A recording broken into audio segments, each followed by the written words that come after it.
No. County City Council for October 11th, 2022 is now in session. Roll call, please. Council President, Mr. Arcaro, Present. Mr. Emery, Here. Mr. Goff, Here. Mr. Kozowski, Here. Mrs. Ledford. Here. Mr. Moiseo, Here. City Manager, Mr. Hockaday. Here. Finance Director, Mr. Williams. Here. Okay, please stand for the pledge of allegiance. Pledge allegiance to the flag of the United States of America. And to the republic and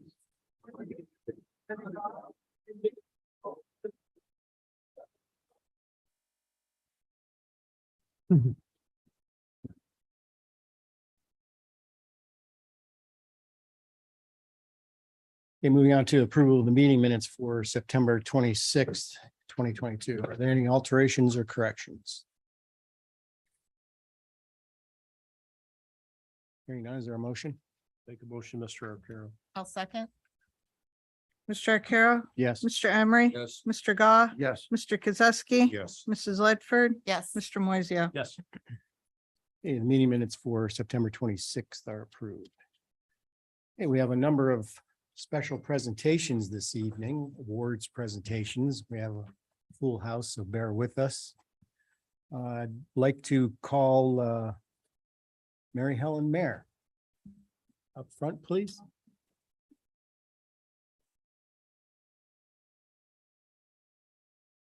Right over here, Mary. There's a little X on the floor. There's an X on the floor. See it? Yeah. X marks the spot. We have a proclamation for your many years of service to the Health Department. Ms. O'Connell, if you could read the whereases, please. Yes, a proclamation to honor and recognize Board of Health member Mary Helen Mayer for her dedicated service to the city of Conneaut. Whereas Mary Helen Mayer was appointed to the Conneaut Board of Health in 2002, serving as a board member for 20 years and attending over 200 meetings. During those 20 years, Mary Helen Mayer was a part of many public health events, including but not limited to public health nuisances, the H1N1 flu, and the COVID-19 pandemic.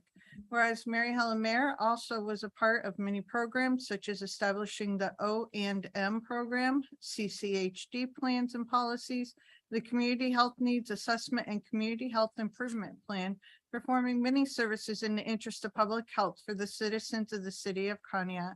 Now therefore, on behalf of a grateful community, the Council of the City of Conneaut expresses its deepest appreciation and gratitude to Mary Helen Mayer for her professionalism and lifelong public health service through challenging times, and extends to her and her family our best wishes for continued success in the future.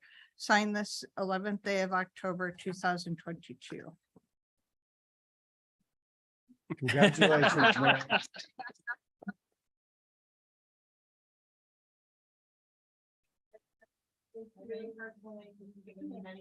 So I know. I know, we appreciate everything you've done.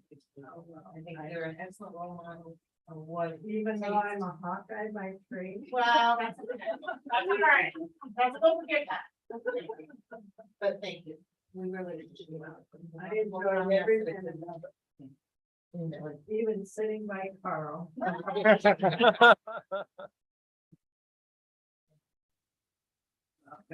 Thank you very much. Wonderful job.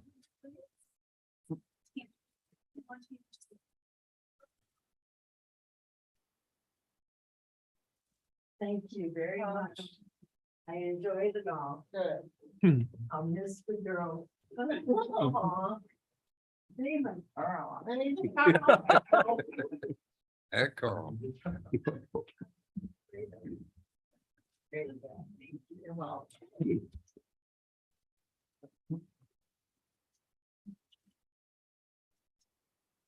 Our next presentation this evening is for Jerry Orlando, who unfortunately can't be here. And Michelle, you're going to accept it for him.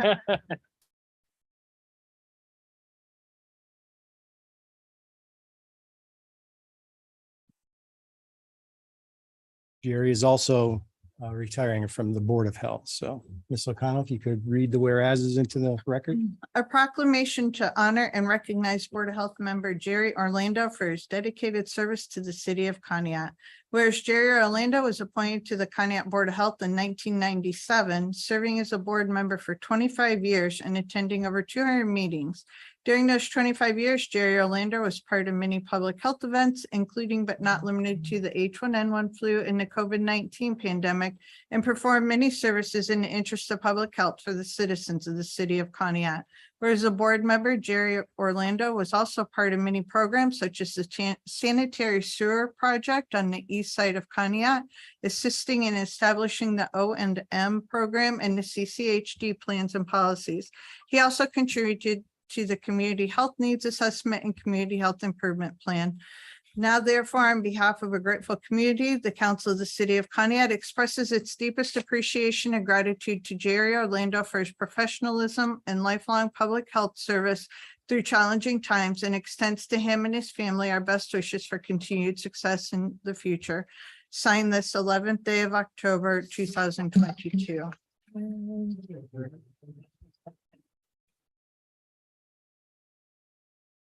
He wanted me to say that he is sorry that he's not able to attend tonight. He did have prior commitment and wasn't able to make it. He would like to thank the city of Conneaut and Health Department for the last 25 years of service. And that the city should be very proud of the staff of the department, especially over these last 4 years. And he apologizes again. Okay. All right. Thank Very you. good. Oh, did you put a group photo? I know Charlie and you have quite a, Yeah. yeah, Can we do that? yeah, absolutely. Bob. Yeah. Eric, can you help Mary? Yeah.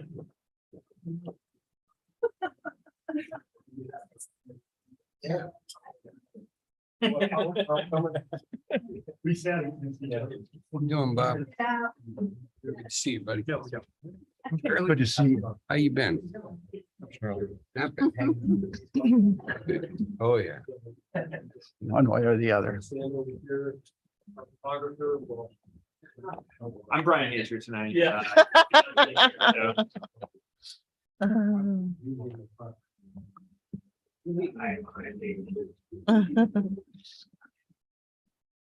Ready? Michelle.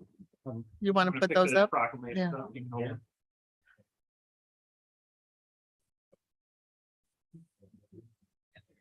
Yeah, that's nice.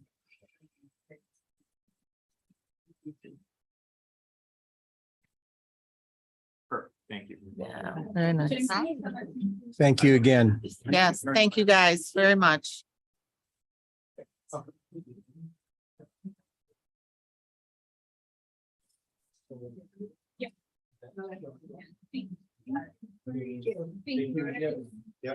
Thank you, guys. Yep, thank you. Careful. See you, Carl. See you, Carl. Pretty good.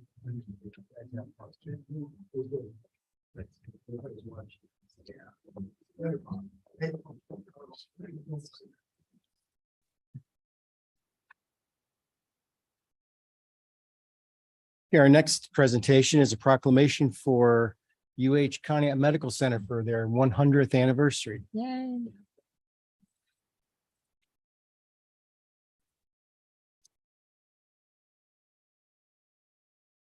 So Carl, if you could read the whereas to the record, please. Proclamation celebrating the 100th anniversary of UH Conneaut Medical Center and recognizing the hospital for its hard work and investment to the community. Whereas UH Conneaut Medical Center began as Brown Memorial Hospital, a donated mansion from the prestigious W.H. Brown family, officially opened its doors on April 11th, 1922. Whereas this community-based hospital is a 25-bed, not-for-profit acute care facility and has continued to provide quality healthcare to the families and businesses of Conneaut and its surrounding communities since 1922. Whereas during the COVID-19 pandemic, University Hospitals Conneaut Medical Center played a huge role in the overwhelming need for COVID-19 prevention, treatment, care, and vaccine administration. Whereas UH Conneaut continues to expand its modern care offerings, including emergency services, urgent care, physical therapy, orthopedic specialties, and soon to be cutting edge cancer treatments. Now therefore, on behalf of the grateful community, the Council of the City of Conneaut congratulates UH Conneaut Medical Center for serving our community for more than 100 years and recognizing that as a federally designated critical care facility, UH Conneaut plays a vital role in ensuring that the Conneaut community has access to high-quality care minutes from home. Signed this 11th day of October, 2022. Yay.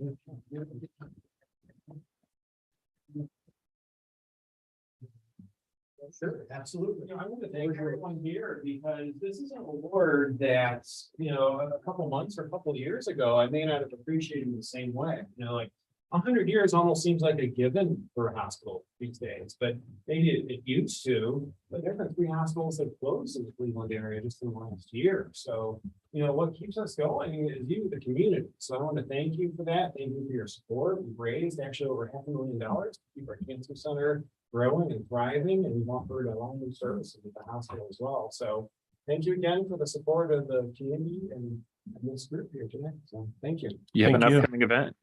Okay, we do. We are celebrating in another couple of weeks the 100-year celebration. So we're going to have a community day, and then we're also going to have like an outdoor event that all the public is welcome to. I will double check my calendar here. I think it's on Sunday. And we'll grab the date. Right. So the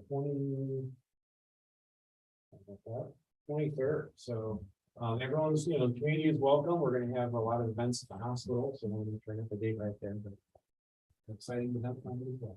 Thanks, Jason. So, thank you. Thank you. Much. Thank you. Very good.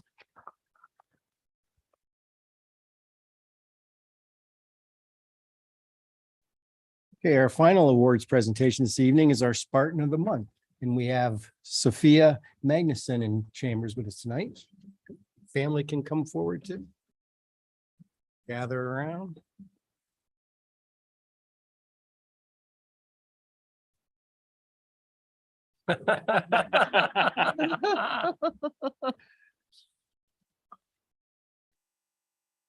Ready? A certificate of achievement for Spartan of the Month. The Spartan of the Month for October is Sophia Magnuson. Sophia is a student at Conneaut High School.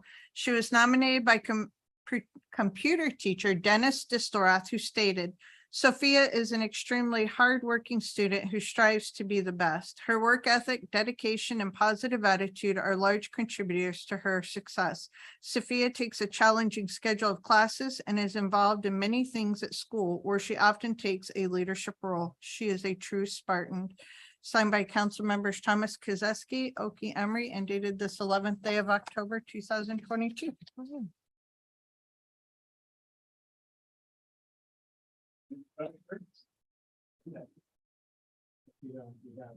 City council.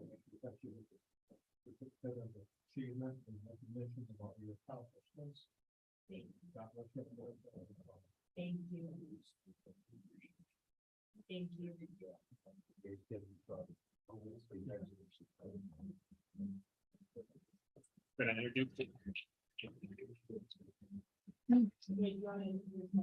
Go ahead. Okay, this is Seamus Magnuson. He's very smart. He's a voice now. Yeah. He wants to be an engineer. Yay. And this is my dad, Dennis Magnuson. He owns Magnuson Incorporated, which is a concrete business in New York City. And I work, I'm doing the biggest project in the United States, working with Awesome. Oh, Awesome. Palms Concrete Floor. Yay. excellent. This is my mom, Shelley Magnuson. She's a teacher at Wattsburg Area Middle School, and she teaches art. Very nice. Really? Yep. Did you? And I Okay. work in Columbus, that's where my office. So you're gonna do the Intel project, the chip Whole thing, plant, yeah, the whole all thing? concrete. Wow. I do other stuff down there. too. Okay. Nice. Very nice. Excellent. Thank you so much. Thank you. Thank you very much. Keep it up. Yeah.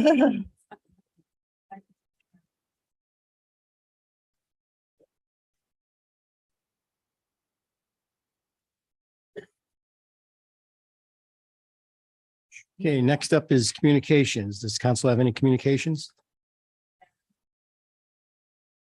I do not. Okay, brings us to citizen comments. So good evening to our guests who would like to address city council. Community participation is an important part of local government and is encouraged. Please be advised that city council sessions are audio and video recorded. When your name is called, please step to the podium and state your name and address for the record. Please keep your comments to 5 minutes or less. No abusive or threatening language will be allowed. If you have a specific question, you will receive a follow-up answer from either council or the city manager. And there will be no public debate at this time. When you're finished with your comments, you're welcome to stay for the rest of the meeting. Thank you for your participation. So first up is Sunny Heinen. Thank you. Thank you. Sunny Heinen. I live at 380 Lake Road in Conneaut. I've been a dock holder in Conneaut now since 1979. I have a prepared statement here that I want to read so I don't forget everything. And then if there's any questions, you can ask me. And I'm basically representing all my fellow dock holders here. So what I've written here is I've been a dock, I'm repeating, I've been a dock holder since 1979, which is 43 years. I'm here to express my dissatisfaction with the city and the Port Authority for allowing control of our most precious resource, the Port of Conneaut, to an outside agency, whose only concern will be the bottom line. This has already come to fruition, first with a new contract raising my dock fee $1,000, and many other dock fees ranging from $200 to $900. The reaction of the boating community and the charter businesses was overwhelmingly protesting this increase. Oasis' response was, there was a glitch in our system. If you believe that, I got an iceberg in Sahara, I'll sell you. So they are sending a revised contract. I received my revised contract yesterday. They reduced my dock fee to $2,400, which is still an increase of $650. The Port Authority has been continually increasing our dock fees. In 2012, my dock fee was $1,200. The last 2 years, fees were increased to $1,750 per season. I continually hear the justification for the increases to be comparable to other ports, mainly the Western Basin ports. You cannot fairly compare our fees with these ports. The number one reason and the most significant comparable is our fishing and boating season. The majority of the boaters and charters don't put our boats in until June, which is part of the fishing season, which is the start of the fishing season here since the demise of the perch population. October boaters start pulling their boats. There are many windy days in September and October that prevent the safe use of the water. So realistically, we only have 4 months of safe enjoyment of our lake. Whereas in the Western Basin, their season starts in April and it continues into November. And doing the math, that's 8 months. There has been very little transparency between the city of Conneaut and the Port Authority, and they were not considering or asking for input from the boating community. Unlike the Western Basin and the larger ports, our boating community is mainly just local recreation, going to the sandbar and maybe a little day trip. It is my understanding that there is a buyout clause in this agreement. I suggest you pay it, take back our harbor and the marinas, and let the residents of Conneaut have control. Also, I am asking council to schedule a sit down with the boating community to hear our concerns and possible solutions. It's obvious the city and the Port Authority did not act in the best interest of the community. Now, on a side note, and I don't think that a lot of this should be addressed here at council. I think it should be addressed with actually with the council and not the Port Authority, because the Port Authority has they haven't been listening to us. So we can address with the council, and our concerns would be probably better addressed with you, and then you can convey our concerns to the Port Authority. And if the Port Authority wants to come into the meeting with us, fine. So I brought a copy of my new contract, and I highlighted several issues that are in this contract that they're trying to present as, we can really enjoy this. And, they're giving us 2 free nights of dockage. Well, we don't leave the port here too often for 2 free nights. And we get a free boat show ticket. We get fuel discounts at marinas, a subscription to the Marine Life, and discounts on car rentals and online trip planning. And there's much, much more, they said. And are several issues in this contract that they have sole control over. If they don't need a cause to boot us out of our dock. And and I've highlighted that. So I'll give this to President of Council. Council, you can make copies and distribute it to the rest of the council, and you guys will go over it, if that's possible. So that's my spiel. Thank you. Any questions? I just have one question. Speak up, because I'm hard of hearing. You have to yell at me. All right. You did try to go to a Port Authority meeting, they're public meetings. Well, they haven't been receptive. I mean, some of the guys that went there, I think Jack has been more aggressive in that phase with the Port Authority. I have not been aggressive on anything until I received this new contract, and obviously, everybody's upset. These people are upset, and you probably got another 150, 200 dock holders that are upset. Now, it's my understanding also that this Saturday, Oasis is scheduling a meet and greet with whoever wants to come there from 10 o'clock in the morning to 4 in the afternoon at Lutheran Church. It's Good Shepherd, yeah. So, and to me, that's the place to negotiate or address our concerns with what's going on here, because, I mean, obviously, council, you can't do anything about it, so it would have to be the Port Authority or Oasis. And again, I know people that have addressed the Port Authority, and the Port Authority's response was, you have to talk to Oasis, so, council appoints it, city appoints these people.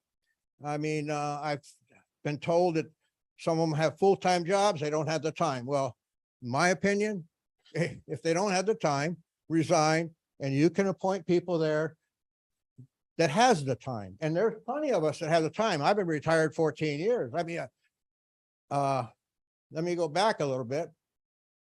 It was during I can't remember who the council president was at the time, but I remember they were asking for us or people to represent the board.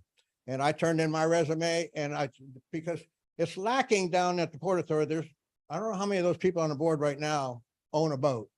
I'm not sure. I think maybe 1, maybe 2. But the charter captains and the boating association down there, they need somebody on the Port Authority to represent them. And that's my opinion. So I put my resume in, Reverend Gore put his resume in, and I'm trying to think of who the other one was. Oh, Mark Zeckley, who has Gizmo Charters, who, in my opinion, that guy's one of the smartest guys down there in that harbor, and he knows a lot about this lake. And they had the, what do you call it? The council at that time, they had the person that they really wanted in there, because Mr. Palo was pacing up and down the hallway when the council went into executive meeting, and that's just another thing. And they're saying this, and so anyways, that's my little spiel, and I Okay, got my 5 minutes. I was up. Yes, I a have while ago. so are they billing by boat size, slip size? Or do we know? Well, here's the thing, there are 6 or 7 charter boats there, Cherokees, and those 6 or 7, not all of them, but some of them have different prices, and they're all the same size, as far as their dock fees. Now, I've told you before, and like I said, I didn't want to get into this part of it, but many, many years ago, when Ed Potter was the head of the port, he was the harbor master at that time. I'm going back in the late 70s, early 80s. He was the harbor master, and it used to be by the foot when they charged us for that. Then they went by the dock, okay? And us guys that are on that A dock there, they have some long docks there.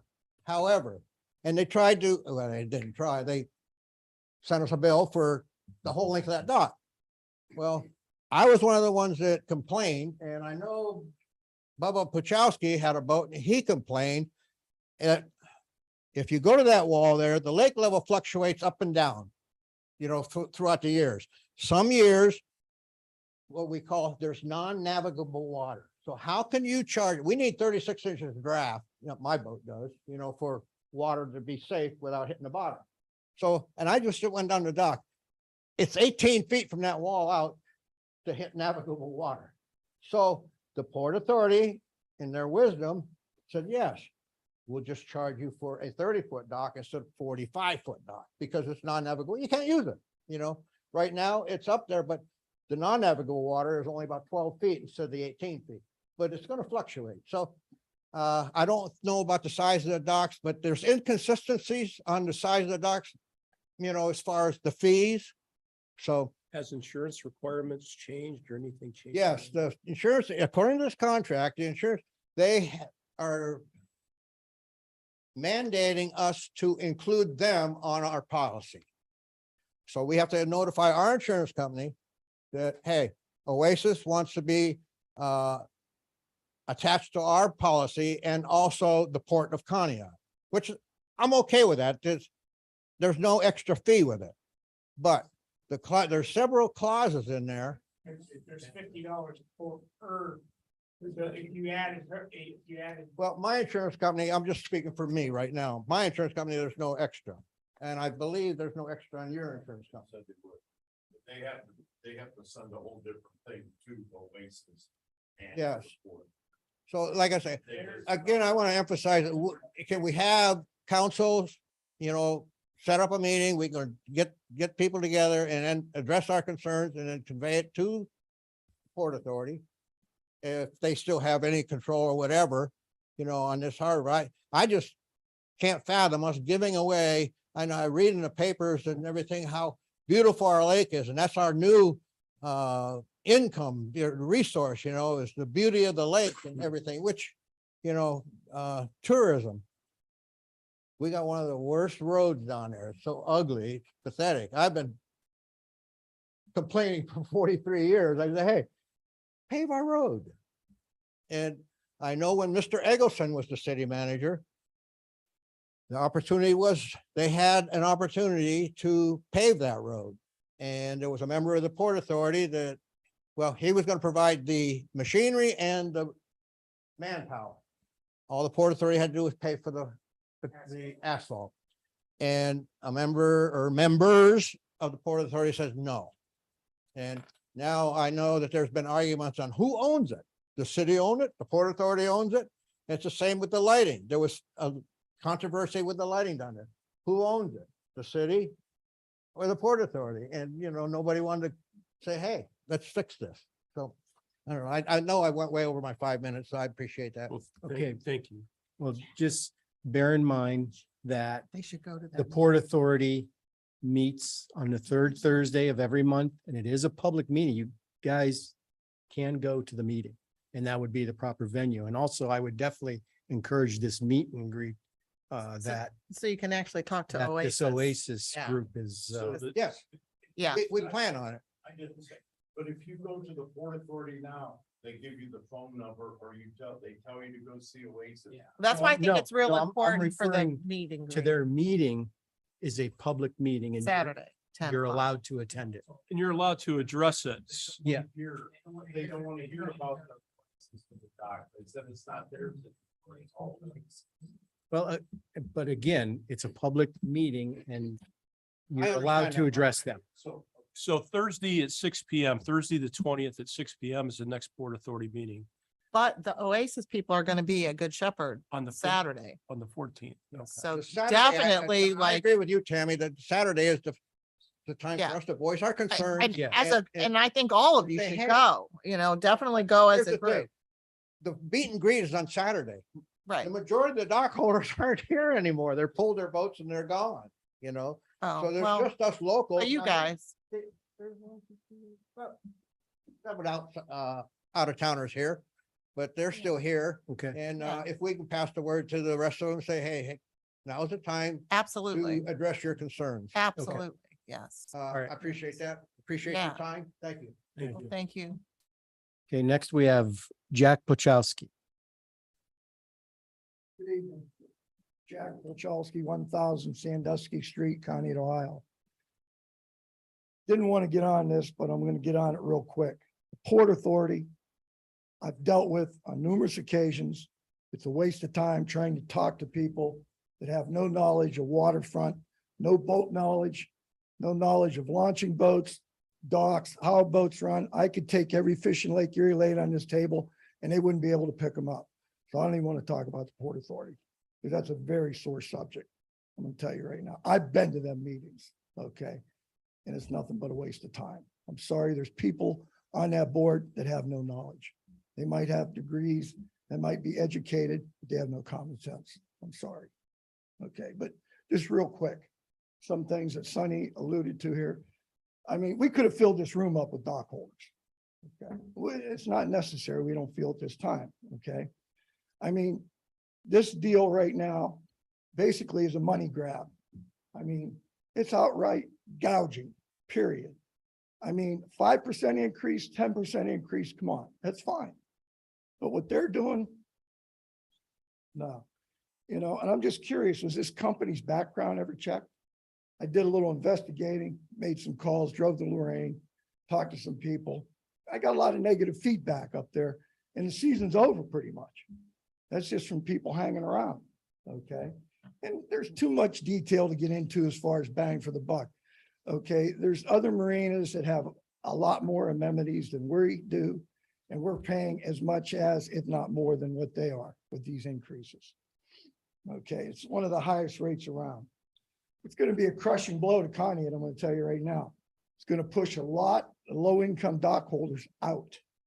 Okay, and we have a lot of locals that fall into that area. Okay, it's going to take us years to get caught back up again. Okay, I know what the Port Authority does, economic development. There's two types of Port Authority. There's the front, the back, you know. That land down there belongs to you guys. That belongs to council. That belongs to the city of Conneaut. That's who that land belongs to. Yeah, you let them control it, but that's your land down there. Okay, I'd like to see a meeting between dock holders and council so we can voice our concern. And then if you want to bring Oasis and the Port Authority in, that would be fine. But I don't see a meeting with either one of them as being beneficial. Okay. And I just, you know, I don't know how this come about. I never seen any public hearings about this changeover, you know. It's like it was just thrown at us. Did they have public hearings? Did they address it? Did they ask the public for input on this? I didn't see it anywhere. Okay. And I feel, you know, we should have been addressed, should have been asked. That's our property. That's you guys' control. You know, was it put out for bid? And if not, why? How do you just deal with one company? Were there other companies looked at? You know, and that's basically all I have to say, really. Okay, I just think that a meeting between dock holders, and, you know, a couple of dock holders, a couple of councilmen, get together, hash it out, and then see if you can't get together with the Port Authority and Oasis and work something out. Thank you. Thank you. Thank you. Anybody else who didn't sign in? Go ahead. Yeah. You're, Hi, Ken Danino, 16 Angela Drive. Basically, what everybody's objecting to is just very simply being gouged. The first contract they sent out was a 58% increase. Now, even with the inflation we have today, and everybody likes to take part in that, dragging more money in. Even with the inflation we have today, 58% is absurd. Even Oasis felt bad about that and realized what rats they were and sent out another contract and brought it down to 50%, which in fact is gouging. I really don't see where that's warranted in any kind of way, that percentage of increase. that is public property down there. And the public uses it heavily. So I think council has a concern there as great as the Port Authority does. Primarily since you folks appoint the Port Authority. We don't get to vote for them. They are appointed by you folks. So that's why we bring you our concerns. And the concern is the outlandish gouging.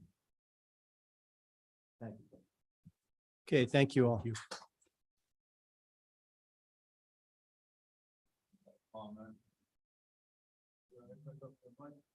Yep. Name and your address? 1411 Lake Road. I'm a dock holder. I go down on weekends. I have grandkids. And have you ever been to B Dock? It's over on the lagoon side. Did you ever see the picnic table they have set up down there? This is public land. This is the city of Conneaut. Did you ever go down there and see, they clean their concrete trucks out down there? They don't even flatten the concrete. Take my grandson down. He took a chunk off his toe because of the concrete so rough down there. But yet you want to, they want to charge me another $400. I just have a little family boat. That's $2,000 a year. And you want to set a picnic table? I really encourage you to drive down there and look at the lagoon side, the concrete work. It's horrible. They clean their trucks out down there. They don't even flatten the stones. Take your family down. And then they had the gall to put a picnic table there. That's all I have to say. Thank you. I don't mind paying the $2,000 or the increase. Just make the facility nice. And they're not doing it. Okay, thank you all. One question. Dave Shore, Hardin Street. I want a question for you guys. Are you authorized to do something about it? No. You have no authority, but you're put down and say, look. It's way wasted our time. No, you didn't, because this is all public record. It's being Exactly. televised Right, and right. it's out there on YouTube. You didn't waste your time. You're not authorized. Other 30 years and on. You can't do this. Probably, you can't do this. They entered into a contract with Oasis. They are a legal body. And no, we really don't have any say other than to verbally talk to them. Somehow, get authorization, city council. Anybody, anything they want to do, you understand? Is there a buyout law?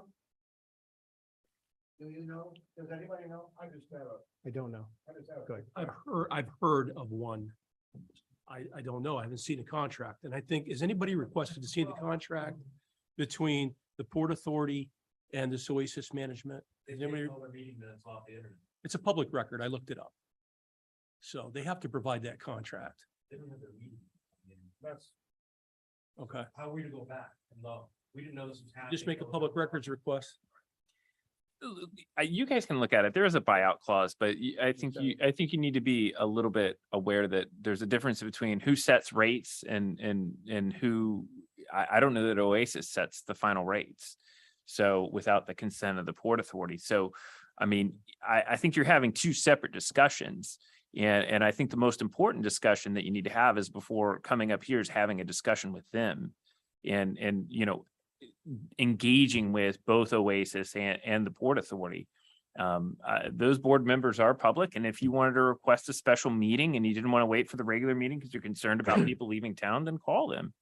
It sounds to me by the comments of Mr. Heineman, when he approached the Port Authority, they told him, talk to Oasis. You know, it's, I agree with you. The Port Authority in Oasis should meet with these guys. They don't want to. They're just passing the buck right now. I mean, they know that there's a lot of upset. I don't know what our solution is. And, Well, that's for communication's the first one. Out of council's hands. It's just the way it's structured. It's, Of individuals that yes. have just run amok and you guys are responsible for them. Correct? The council does appoint the Port Authority members and then they have jurisdiction over the port. And, you know, I mean, I'm glad you guys are here. I'm glad you guys are talking publicly about this. I encourage you to do more. I definitely think you guys should attend Saturday at that meeting with Oasis. I actually have a question. When you how did the second contract come to fruition? Was it from you guys talking to Oasis? Who did you talk to? Like, how did that happen? Guy there, Tony, is down in charge, and he's at the ramp down there. Office. When everybody went down there, the Port Authority told us to go talk to him. Okay, So then when we went down there and told them it was crazy on the prices, then they recalled the first email. Comment and then lowered it and then sent out a second one. So and that just happened, right? You just got the second contract Well, last week, within the week. in the week. Right. Okay, It was Well- 2 days that they changed it on the internet. You That- don't pay this. okay. Wait till we revise. Okay, well, that tells me, and I am talking as an outsider. I mean, my parents had a boat, but we're talking years in the 70s, okay? So I'm talking as an outsider, just sort of my management type brain. So that communication worked when you went to Tony and then they revised the second contract and you just got this. This tells me, let me finish my thought, okay? This tells me that you guys should continue to communicate with them, definitely at the Saturday meeting. See if you get any feedback or any results, okay? And then we should go from there. I mean, that's my feeling at this point. I mean, I was happy when you said that they actually sent out a second contract. I think that's a good start, okay? Which means obviously somebody's open to communication with you guys that they revised that. So have council support with this? we definitely support you as far as your communication. I'm not going to say I support saying that everyone should have this flat certain rate and should be this.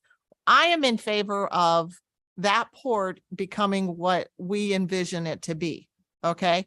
And that probably is going to be some increases in stuff down there. So they can do the things that need to be done. We have All right, minded the so- increases in the past, but we've got nothing for the buck. That's what needs to be relayed in detail. You know, that was very, what you said about your boat and how the concrete is, you know, that's something, you know, specific. So this is good stuff. This is all good stuff, you guys. Okay, I thought your preparedness for this meeting tonight was excellent. But, you know, yes, we can't say, oh, you guys are going to go do this. Okay. But what we can do, okay, as a community is we all need to work together to make this better. You know, I was for this. I thought it was a good move because, you know, we want to expand the marina. We want more development down there. That gets too big for just board members to do. So a management team down there is not a bad thing. It's not a bad thing. And I don't want to hear that it's a bad thing because I don't really think it is. I think it's a good thing. But we can get through this stuff. We can get through these bumps and we all can work together in doing that. I really, really believe that. Okay, We've always hoped, but always in the past, our money's disappeared. well, you had, I'm with him 40-some years down there. It's still a dirt road. Well, ask them for a plan. ask for a plan. Ask for a Exactly, plan. exactly. Just say, we're paying this. I want to see a plan of what's going to happen this year. You want to see transparency. And you want to see transparency. The big thing is too, like we get with the paving aspect. We brought that up to the Port Authority about paving down along around the lagoon. Now I'm on F dock. And it's all gravel. There's ankle breaker rocks down at the end of my dock. You know, I'm going down there in the dark for a charter, you know, got customers coming on the boat. Tell them to watch their step, be careful. I mean, there's rocks the size of softballs, Mm-hmm. almost rolling our ankles on, carrying coolers, carrying fishing gear. And when I mentioned it to the Port Authority, one of the Port Authority workers, I said, can we do something about the ankle breaker rocks? Can we do something about the pile of curbs here at the end when they got pushed by the snow with the excavators over the winter? He's like, oh, that's not our problem. That's the town, this is a town road. And then, we've heard that from them. And then we've also heard that, well, they won't do nothing with it because they'll just wash away the wave, they say. It's a constant runaround in a circle between whose responsibility certain aspects of maintaining that marina and our beautiful harbor are. And our biggest fear, this is my biggest fear especially, is we're gonna pay these higher rates. My rate went up about 50 to 60%. My dock rate went up about $650 over the previous year alone. So we're gonna pay all this extra money now. And then when they make these improvements that they claim they're working on, then they're gonna start saying, hey, okay, now we're gonna charge you more because we did this, this, this, and this. You've already been paying this, and that's what you got. We don't have the amenities that Geneva has. We don't have the amenities of Lorraine. We don't have the fish feeding stations. We don't have the, ice machines open to, marina members. So we can come in there, grab a couple scoops of ice for a fish cooler or a drink cooler. We don't have the security gates. We gotta worry about people going down there at nighttime when we're not down there and stealing our fishing equipment and our electronics off our boat. It has happened numerous times. Well, And I'm, every time we bring up a concern to them, yeah. they just want to pass the buck on down the line. And Well, that's- I that's what we're- totally, I agree with Mr. Hockaday. You guys need a plan. You need to see a plan of what's gonna happen down there. And this is what you should be asking on Saturday. Just say, if you're gonna charge this much and there's no negotiation in it, then I want to see a plan detailed of what's gonna happen down there. Okay, you given these Port Authority members authority to do this, but you don't even have a plan from them that you've looked at? No, You just because appoint them. Because of what? when we appoint them, we believe in their abilities to manage that down there. They're independent. They are They're not a, independent they're from not a, us. they're not a, What abilities do they have? they, Or the they, Port Authority? they're not a stepsister to the city. So the city council, no, yes, but this board does not have the legal authority to overrule a decision by the Port Okay, Authority. we're not talking about overruling anybody. Mhm. We're talking about your appointment. Mhm. You appointed them. Correct. What's your reasoning we did. for it? Correct, we did. Because they're the best person that applied. We did. Best- We, Oh, I don't agree with that at all. okay, Okay. and as far as the appointments go, some of those appointments were made prior to this council. They've been on for some time. I don't recall which ones this actual council We just appointed. need council or renew. support going into this meeting.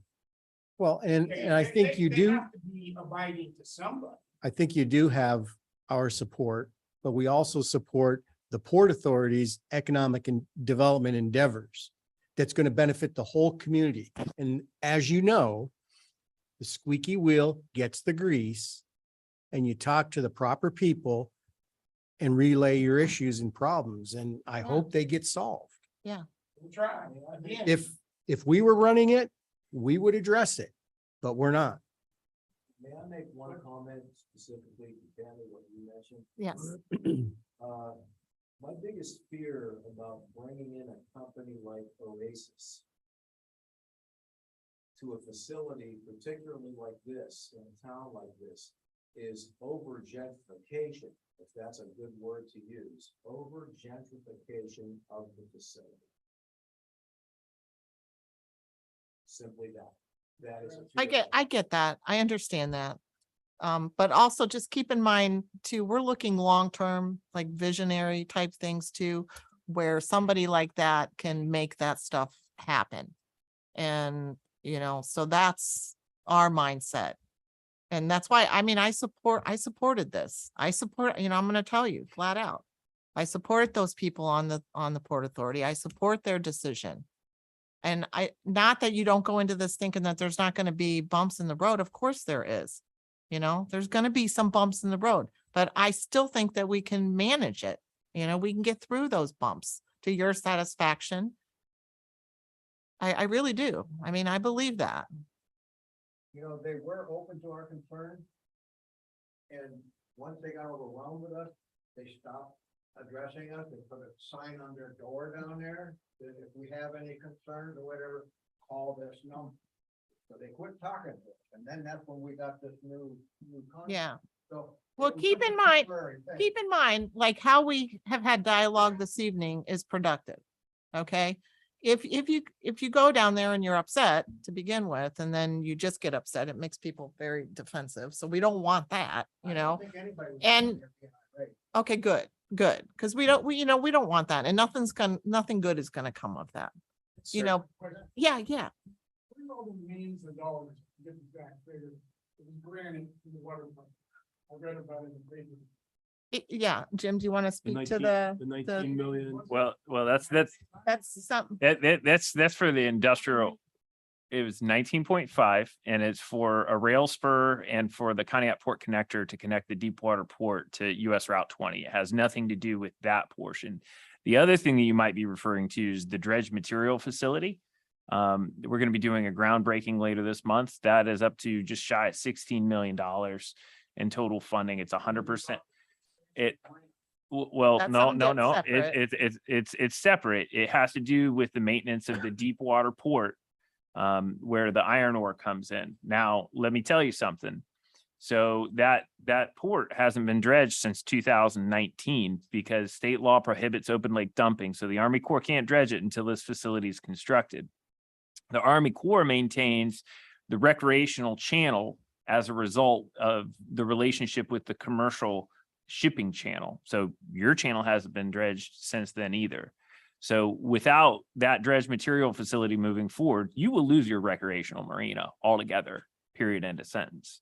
So, you know, we're very pleased that we've been able to work with the state of Ohio and the federal government on a very complex issue over the last 7 years to finally bring that to fruition. So I think that's really important. And hopefully this time next year, worst case scenario, spring of 24, they're going to redredge your recreational channel so you can continue to navigate with your recreational vessels.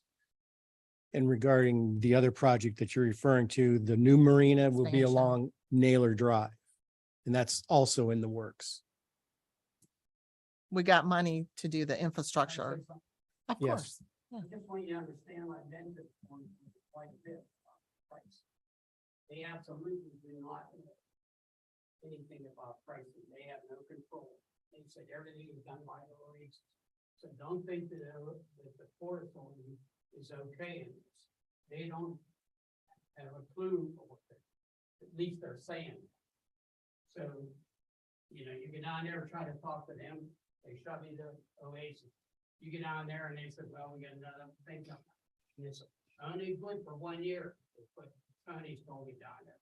He said that, first he said 6 months, then I said, what, a year? He said, so exactly what this gentleman said. Next year, they're gonna raise it up and they'll be back up to the 27. You can go to Erie, same side boat, it's $2,200. I have a Cherokee, there's 7 or 8 of us down there. Every one of them have a different price. You got a different price, I got a different price. There isn't that, those boats are all 30 foot long. Not 2 of them have the same price. Okay, and again, your best bet is to address these concerns with Oasis at their open house. Oh, you did that. No, you said the Port Authority. I'm talking about Oasis. And I talked to them. Actually, what they did with me, they raised my price. I got one price, okay? It was like 22 or something, now it's up to 24. It started at 27, now it's down to like 22, now it's back up to 22. My stock's not. I hear you. Well, again, keep on them. That's all I can tell you. And you guys, I should be like a group and have a list of concrete things like this and the inconsistencies and voice that Saturday. And get names of who's there, who you're talking to, you know, what they said. And if you let them know, Everybody can't be here. They gotta have a plan for next year. if you let them know you're going to be there, then they can have their Oasis representative there as well. So I'm Hopefully sure they somebody can would, tell you about would their work with plan. you on it.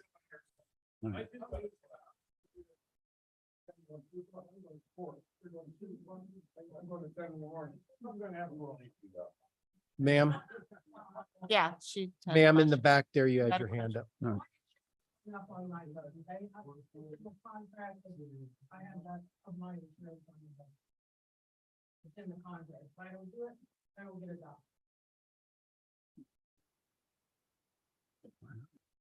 Okay. 500,000. When 300 was sufficient. Okay.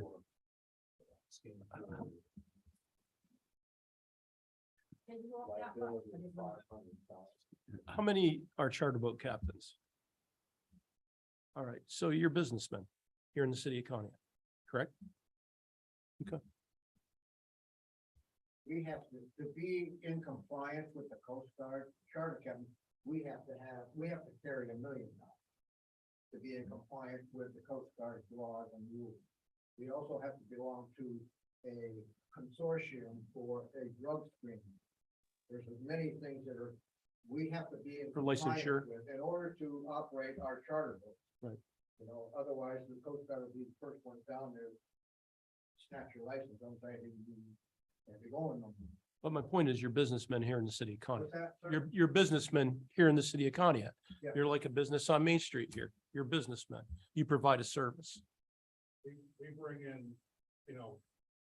thousands, all of us cumulatively, just on a weekend. You got 40, 50 charter boats out there running trips. Each one of those trips has between 3 and 6 customers per boat.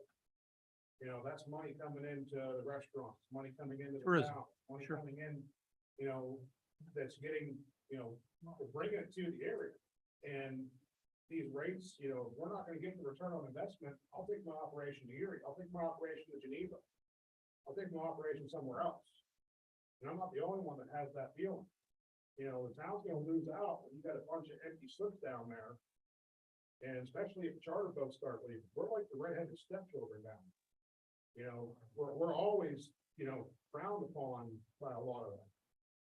It's always, Port Authority's trying to regulate how we can do this and how we can load passengers, in certain cases where certain charter boats can load passengers. And how they can park, and it's just, I can go to Erie, get down on Charter Road, I can have a fish cutting station right behind my dock. I could literally, people park there, you put a sign up, something like, you look at any other marina, you go to North Carolina, you go down the Outer Banks, you go down the Florida Keys, you go down pretty much anywhere. They have a legit charter road where people, the dock holders and the customers, they sign right there so the customers can easily find your boat. We're not allowed to have any of that. We're on the phone trying to tell our customers where to find us anymore. And I think if you go and talk to them, Mhm. just from what I've heard, that a fish cleaning station has been something that they've tried to slate for next year. So talk to them, ask them for a plan. I'll believe it when I see it. Well, Because of all the disinformation, the lack of transparency I've seen from them so far, I have very little confidence. well, it's, in either the Port Authority or Oasis's ability to give us factual statements in a realistic, actual time. okay. Well, I think they're trying to invite you to a public meeting to discuss these things with you, and I, It's changed. It was supposed to be at the Moose Club originally. They were supposed to send us an email about it or contact us about it. Nobody ever got it. And then I found out about it when I stopped in and I was talking with Frank in Denver, Port Authority office on Monday morning. And then I found out about it, where it was, what the time was, and I forwarded that information on to everybody I know, and I told those people to forward it on to everybody they know. That's the only reason, well over 2/3 of the people that know what's going on, know what's going on.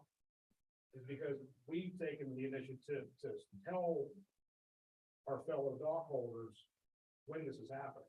There's been no communication from them as far as that was even happening. I can go back. Well, to good, the you email. know, I applaud you for doing that and I'm glad that you forwarded that and you're absolutely right. I mean, they should be able to get that information out to all of you guys. So that's another thing, somebody write all this kind of details down, because they should be able to communicate with you guys. Get us a bill. No problem. Yeah. You're right. Yes. Like, for all the past workmanship in the marina down there, like I talked about on three, all of that. Who's liable? If someone gets seriously hurt on some of the stuff that they work, this is something you guys appointed management for the Port Authority, so this is something you guys should go down and have a picnic and walk around and see how bad the workmanship over the years has been. Like, who's responsible for this concrete's bad.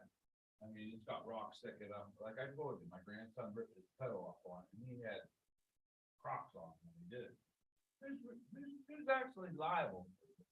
The poor workmanship? Is this something the Port Authority's like trying to bail out because they had poor management, poor craftsmanship, just the maintenance men to work in there?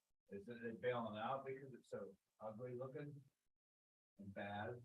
I'm serious, I'd like you to take go down to the beach dog, there's a picnic table there. I'd like you to have lunch there and just look at the craftsmanship. Well, right now Oasis is responsible for it, so. That's what the Port Authority did. They passed the buck. Well, I'm just saying, and you're answering your question, Oasis is responsible, so you should be asking them that question. Yeah, and the people that you appointed to the Port Authority ran it into the ground and they're passing it off. They're passing the puck. And again, there's been many people on the Port Authority over many years. Mhm. Okay, so we're not gonna go there, all right? So do you own that road or the Port Authority owns the road? Who owns the road? Who owns access to the- It's a platted right of way, okay? Okay, so it is a platted right of way. The city owns any of it, whether you're talking about it either which way. So, but please understand that there's a difference between a right of way and real property. Does that make sense? Okay, so things that are deeded real property belong to the city. Things that are a right of way are rights of way that are publicly owned, non-real property. Does that make sense? So you're saying that you own it, but it's the Port Authority's responsibility? The Port Authority maintains and grades it. It is not a platted, dedicated and accepted road in terms of its winter maintenance or anything like that. So it is a right of way. Who's in charge of it? Who's in charge of it? Right now, the Port Authority maintains it. So they have to take care of it. Correct. I don't believe that they could pave it. And there's several reasons why they couldn't pave it. And I mean, this should be fairly obvious. If it's lifting boulders up the size of this table, you can pave it, but you'll be paving it every year. Every time the ice rips it off, they are going to have to put some kind of additional shoreline protection in there. The other thing is the road is perfectly arched. So let's say your fuel tank is leaking on your truck as you go down there. Where's that going to run? Okay, we're getting. No. We're talking about it. We're talking about you opened it up. We're talking about it. Where's it going to run? Okay, I'll ask somebody else. So it's going to run right in. It's going to run right in. It's going to run right into the lake, right? Okay. So if we put a paved arch road without putting some kind of stormwater drainage, which is not possible. So you're what's not going to, involved in it. I'm The not. Port Authority has to do that. The Port Authority will have to do those pieces because they will have to secure, because anything that's in the lake, they will have to secure a submerged land lease in order to construct some kind of stormwater containment piece in there. This is not something where you're going to pave it for $50,000. You're talking about millions of dollars to solve some of these issues. And it's not like this is the 1950s. You can't just go slam a paver down and say, good enough. That's not how the world works anymore. They're going to have permits, and anything that's the water does not belong to the Port Authority. It belongs to the state of Ohio. And as soon as you go to modify it, you're going to have to get their permits and you're going to have to follow their rules. So you can't just make it up or do it at night. So the it's got to be New done. Marina didn't get these permits? The new marina is in the process of getting these permits. No, I'm talking about the new marina beyond ours. That's there now. The Naylor, oh, I'm sure it did, but in the Sure ninth, did too. Mr. Wing did. yes, and It wasn't that much. the, Millions and billions. because it was the I know, 1970s. They didn't build a road. Yeah, and he didn't build a road, so that's why it didn't cost anything. They didn't build a So road. he didn't build it They just built the properly. marina. Build barricade, you can put behind it. Right. And that's why the infrastructure that's going in along Naylor all has to be done first before that marina can I start. get that done when we've been there for years. Well, that's a question for them, but I believe they're at capacity. Sorry, weren't I- you in I- charge of this to begin with? No, You don't, you told, you appointed these port authority members. the Port Authority's been around since the Why are they 1960s. in another marina and we're sitting in this junk pile again? I think they're well aware that BDOC and others need to be replaced. And again, you're better off having a conversation with the Port Authority Board and Oasis. We need So your you- support to do. You that. don't need my support. You can talk to him on your own. If you want me to walk you up to and have you talk to him, I can help you with that. But It's just in the past gone over and over. I don't and think it over is. And now Yeah. it's going over again. And- We're and I- getting another marina and we're sitting in a junk pile. This was the part that we talked about earlier about when you go see them on Saturday, ask them what the plan is for your particular area. Say, we want to see, and exactly what you're saying. I know that they've got money and you're doing this new marina. What is your plan for us? You're raising our rates. I want to see a plan of what you're gonna do for us. That's what you have to say to them.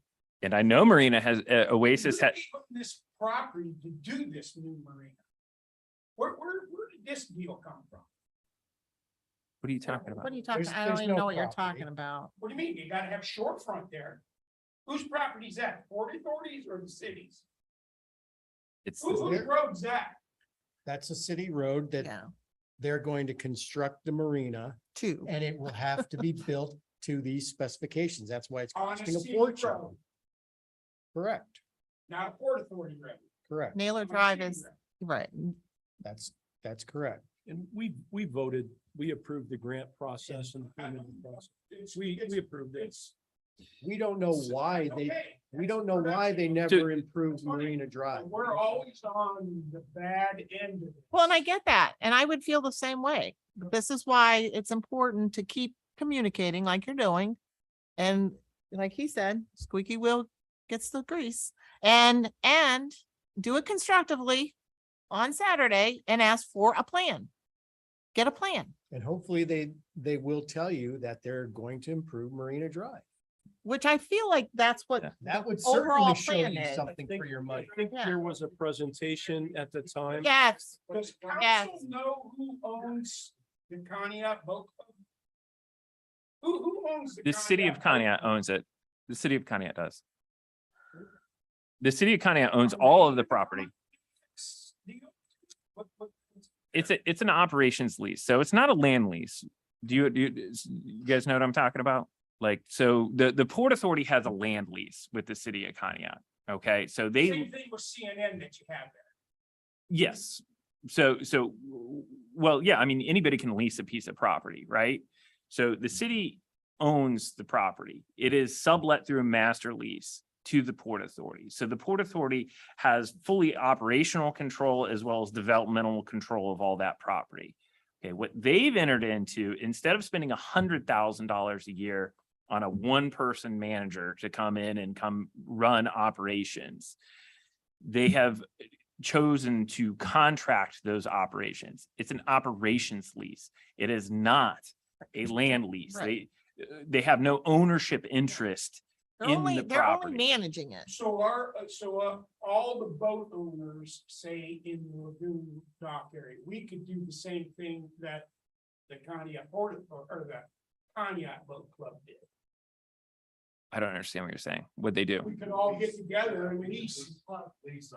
If they would allow it. What do you mean they allow Conneaut? You mean to create a new boat club and ask to take a chunk of docks and lease it? You can pitch it to them.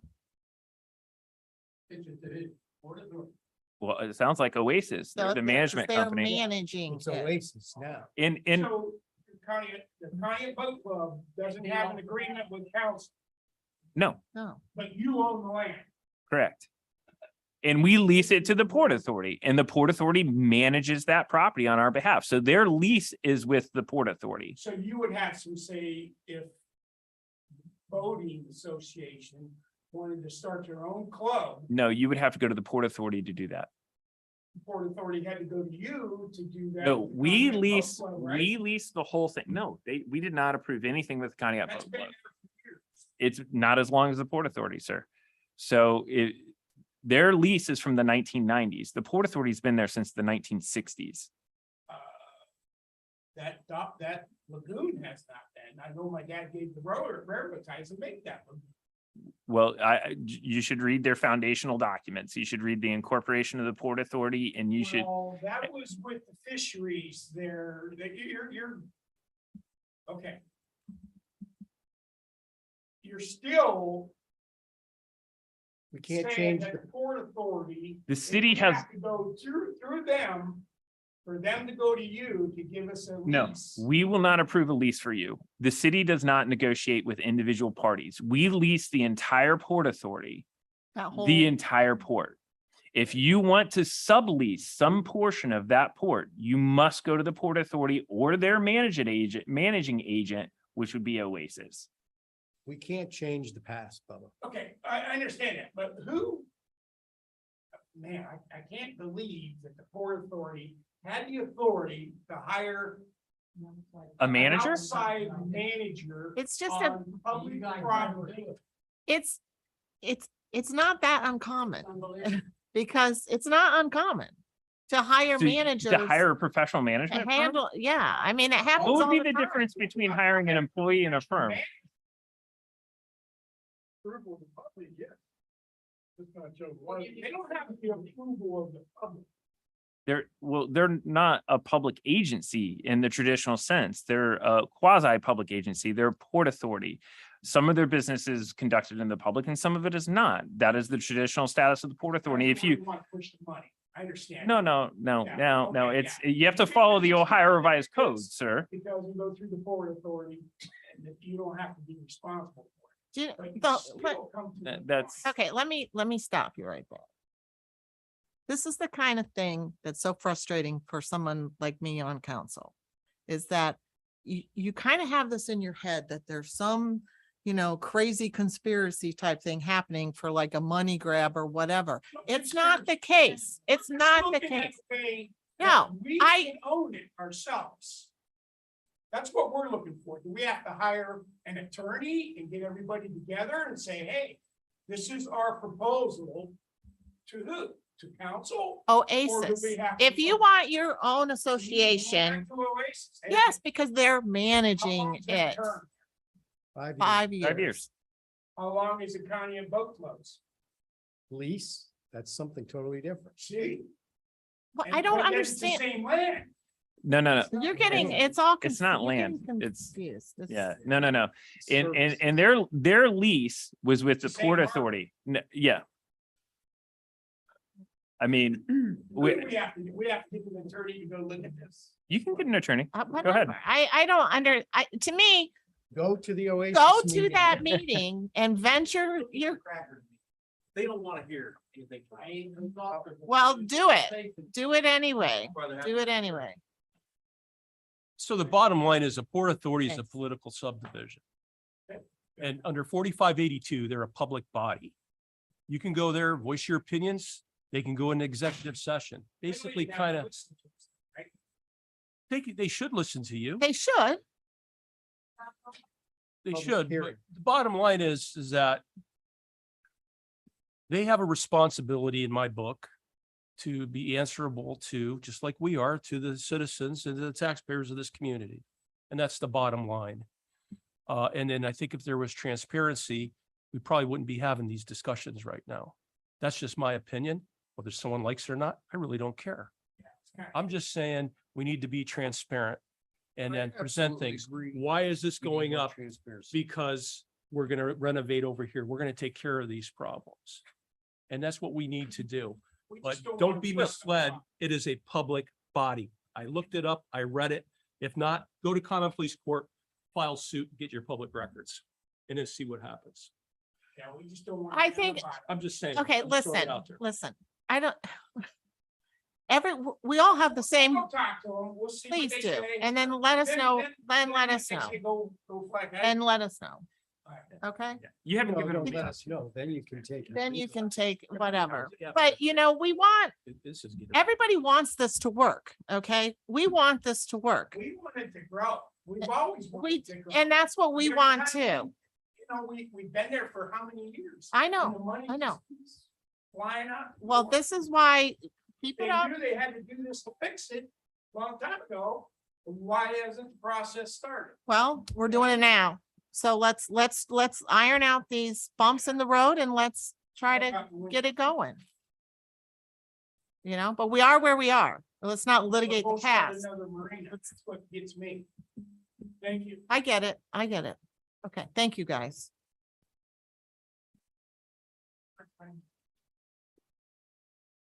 Okay, moving on to reports of the administration, beginning with the city manager, Mr. Hockaday. Thank you, Council President Arcaro. I have a couple updates for you this evening.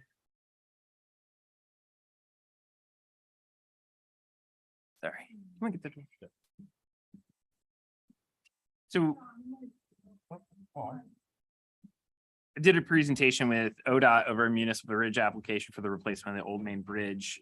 We should know in early September, or I'm sorry, early November, whether or not we're going to have that grant fund in place to do that replacement. We were made aware from ODOT that if it is not funded in this round, they're going to utilize some ARPA dollars to hold a special round that will either be in January or February of 2023. So even if we're not successful, we can go right back in and reapply. We did no EPA site visit on the dredge facility. That's related to some permitting issues. I shouldn't say issues, permitting processes that we're going to be completing here. So we have construction permits, but what we're talking about with the permitting process are going to be operation permits. So our goal and intent is to be able to operate this facility next year. So a couple of the permits that we're likely going to need, and we had some continuing conversations today, is they're likely going to push us through an NPDES permit, just like we have for wastewater. NPDES stands for National Pollutant Discharge Elimination System. It's a little bit of a misnomer because in this case, it's actually a cleansing process. It's not a degradation process. I think it's important. I agree with their decision to go through this rather than just a section 401 and a section 16 permit. The city should have a maintained local permit for this facility and a right to operate it in the eyes of the EPA. We discussed a little bit how we might shape that through a preamble in the permit itself. Had my monthly ACCVB meeting. Really all good things there in terms of visitorship, taxation revenue related to tourism. You know, they are month over month increasing our year over year, probably 20% up over last year's visitorship, which was obviously significantly up over 2020, as well as up over 2019. So it continues to grow and thrive. Stephanie Siegel and her team continues to do a good job. I would remind people, if you are a current member of the Asheville County Convention Visitors Bureau, that this is their membership renewal season. They have 3 levels of memberships. There's a free level that if you just want to be listed on their website, so on and so forth, and you can go online, it's free. It doesn't cost anything to do that and register. And you get some basic services out of that. And then there's a $100 membership. It's kind of a medium tier. And then they have a $365 membership, which is kind of their platinum package, if you will. And those are for, you know, wineries and other high intensity tourism businesses, but it gives them a lot of perks, particularly with co-op advertising and other opportunities. So a lot of good things there. Conneaut Creek dredge material facility, we awarded the contract, we signed the contract. I talked about the permitting work there. We are still looking at that groundbreaking tentatively in late October 26th. So if you want to block that off on your calendar, my hope is that you would all be able to make that. We're targeting a morning 10 a.m. time. We'll send out a formal notice later this week, which you will all receive. And hopefully you can all attend and be present for that. Congressman Dave Joyce is going to be the keynote on that. He was instrumental in us not only securing some federal funding for the maintenance of the harbor, but also offering some leadership to the state of Ohio and getting some of our state funds allocated as well. So glad to have him on board for this. So paving, I'm pretty disappointed here where we keep pushing Koski to give us a final date. We were scheduled for the week that we got all that rain, and they've continued to push us back and push us back. I had a conversation with Chris DeLuca today to get that date resolved and finally on the calendar. And I understand how this happens, but they need to get it done.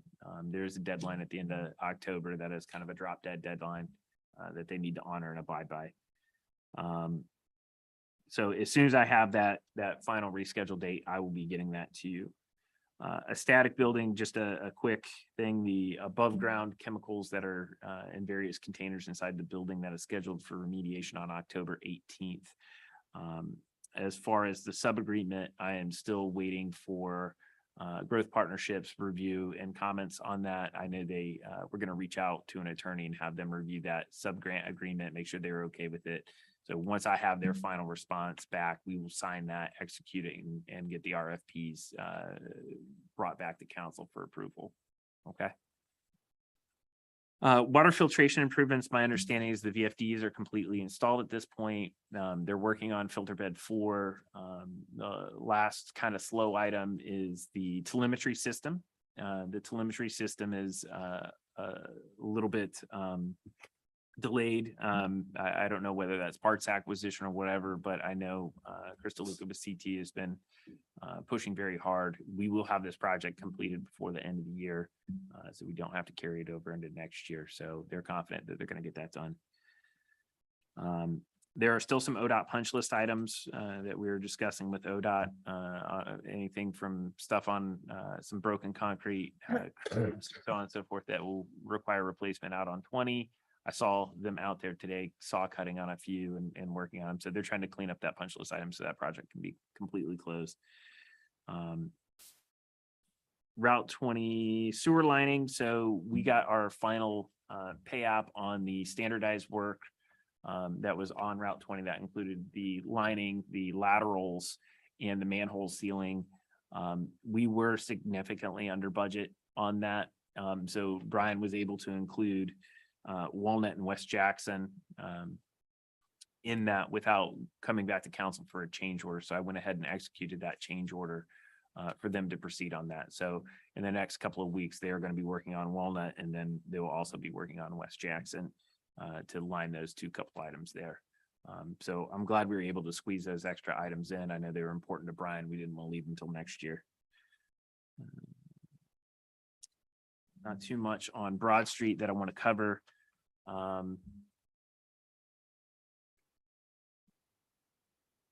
Demolitions, 970 is nearly completed. I know they're going to have some dressing stuff that they need to do up there. Farnham demo, the old Farnham school building. Mr. Ingram's been working on that. He was out there over the weekend. I can't tell you how thrilled I am to see that finally happening. That is, I think, the third old school building I've had to deal with here since I've been here. So it's nice to put those formally and officially in the past. That's quite a big building. I imagine he's going to be out there for a week or two working just on that structure. Once that's completed, he's going to be coming back in town for 363 Mill. As far as the residential pieces, the other company that C&J out of Cleveland that got that, they are going to be in town on Monday, October 17th, coming up here. They're going to move to each property individually. They have to cut water and sewer first, and then they'll complete the demolitions. So that will start next Monday. So excited to see that. And then the last thing I want to touch on is the water line issue on Route 20. Keep you in the loop on that. We do have an agenda item tonight related to that in terms of the budget addendum. We met with the contractor that we utilized on Route 20 for the fusible piping. We're hoping to utilize them again, for this small reroute. And what we're going to do is in the area of Dibble Road and 20, we are going to push that water line underneath Route 20 to the north shoulder, proceed down the north shoulder. And then once we get past Westwind Drive, we'll bore it back under Route 20 and tie it in. And that way we don't have to worry about that hillside collapsing or So not you can collapsing. avert all that in the future. Yes, and that way, if there's an issue and we can get in there and let's say we have to open excavate, we are gonna be out of the way for that. So couple of changes in that, it's gonna go back in as 12-inch piping because we cannot find any 10. So it'll be a little larger than what's there existing. It will be an HPD fusible pipe rather than the current AC pipe. The second valve, which we are definitely gonna need, is going in tomorrow on the west wind side. Correct me, am I right if I'm wrong here, but isn't that the new piping? That's a lot more weather. It's a lot tougher pipe. Yeah. And it's, if we could afford it, we would put it all in an HPD pipe, but typically we use a C900 or a C909 product, which is kind of the plastic slip fitting pipe. HPD and in my opinion, and every waterline guy might have a different opinion. Some people are partial to ductile, some people are partial to the C900s. But I like the HPD pipe. It's bulletproof as it gets. It's very tough. I've seen it take direct strikes from excavators and not break. And it's pretty durable, thick wall pipe. It's pretty resilient to Yeah. the Yeah. ice. The train going underneath 20, they're gonna line that then? Did they say if that would be a Well, problem? Or? so what we have right now is a quote from the company that did Route 20 West. And the way I have this set up is we haven't formally closed Route 20 West yet, that project. So I'm going to do it as a change order on that. And we could have a legal debate on this. We can either do it as a change order on that, or we can put it out and do it by emergency and separately waive it. I think it's the difference between holding the ball in your left hand and holding the ball in your right hand. I think legally there's really no difference in it. And Mr. Williams and I and Mr. Lewis and I have all discussed it. And I don't think it really matters. Well, So the same company that performed the Route 20 section from Parish to Gore approximately is going to do this next piece. They're a good company. They do nice work. They're one of the few boring companies around. And even though they are booked through the end of the year, given the emergency status of this, they say they break off their other job and come over here and handle this, given the no need. that was my concern. They seem as being doable, Yes. not being no adversities.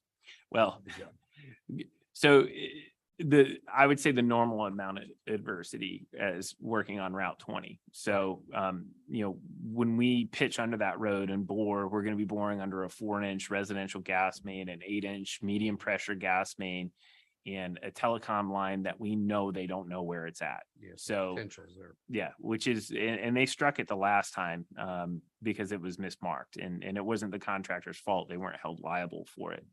But, the issue is we don't really know where it is until we get in there, and we will try and pothole and identify it. And we couldn't last time because of where it was placed. It was placed directly underneath another pipe, so it was invisible to us. So normal amount of adversity in terms of working on Route 20. So Mr. Bidwell and his team spent the better half of 2 days out there televising the entire system. In terms of the stormwater system, the sanitary system, and everything that we can visibly identify from either inside the pipe or above ground. So we have as good of an idea as to what we're going to do out there as possible. We will not be required to submit for a PTI with the Ohio EPA. It's considered an emergency repair, and because we're staying within 4 inches of diameter of the original pipe, we can go ahead and do what we need to do to salvage our system. We ordered the second valve 2 weeks ago. It's finally here tomorrow. So we're hoping to have that installed. The only thing we don't know is the exact connection of the Westwind facility and their fire suppression system. So the quote from the contractor was $88,000. I'm requesting council, and I put this in my email last week, authorize 100,000 in case we have to get some additional valves or clamps or whatever kind of tie-in to tie that back in once we can discern how it's connected. This is the old system, Lakeville system. So we have very poor records. It's really a maintenance records of what we've had to deal with since we've owned the system as the city of Conneaut. So that's where we're at with that. We will have to address the stormwater pipes after we deal with the water line. So I would look at this as probably only 50% of your final expense on this repair. And I just want council to be aware of that. I don't think there's a lot of choices. I don't think there's a lot of alternatives. We have a contractor, a qualified contractor that's very capable. They have been able to secure the materials needed to do this, which is a trick in of itself. And we're ready to proceed if council would authorize it. So we can talk about it more when we get to that ordinance. Mr. Hodges, I have a question. We're talking about Koski. They can't give us a start date. Didn't we have a similar problem with them in the past? when We they have. Paved here, and when they finally commenced paving, it was snowing already. Yes, we have. And I've conveyed my displeasure to them on that and wondering how we keep getting pushed back in their schedule. And I, the bottom line answer is I think they're overloaded I with think they're a work. very credible company. I know they've been in business a long time, but they haven't given us a very good deal here. We always come out on the short end of the stick with them. And I've conveyed that to them, that I'm very displeased that we're getting pushed this far back in their schedule. I've had several calls from residents on Millard Mhm. that wondering Yep. what's going on. As soon as I have a final date for you, I will share that with you. So you can pass that along. I had a question along that line. If you could refresh my memory. How many bidders did we have on the paving project? This year, we only had one. Okay, and then I thought the commercial properties were going Harbor Mill, then Farnham. It was originally Mill. And the state of Ohio, when we submitted the information, came back to us and said, this looks like it was a former gas station. Do you have the remediation documentation and removal stuff, or we can't approve it? So we were able to unearth, the fire department had pretty copious records of the remediation process that did occur there. We submitted those back to the state of Ohio, which they approved, but the contractor was already ready to move. So we told him to go to farm first and we sought final approval from them. Okay, so when we thinking on Mill Street? As soon as he's done, I'm thinking he's gonna be 2 weeks on Farnham, just Okay. looking at the size of that structure. He started, I believe, Saturday or Sunday. Okay. On that, and he's been out there for a couple of days, and if you drive by on the street side, it doesn't look like he's been doing anything because he's been working on the other side of the building, and he had quite a bit of clearance activity around that building to be able to even access it because of the undergrowth. Right. Okay. Any other questions for the city manager? One final thing, it's the final sheet here for y'all to take a look at. It's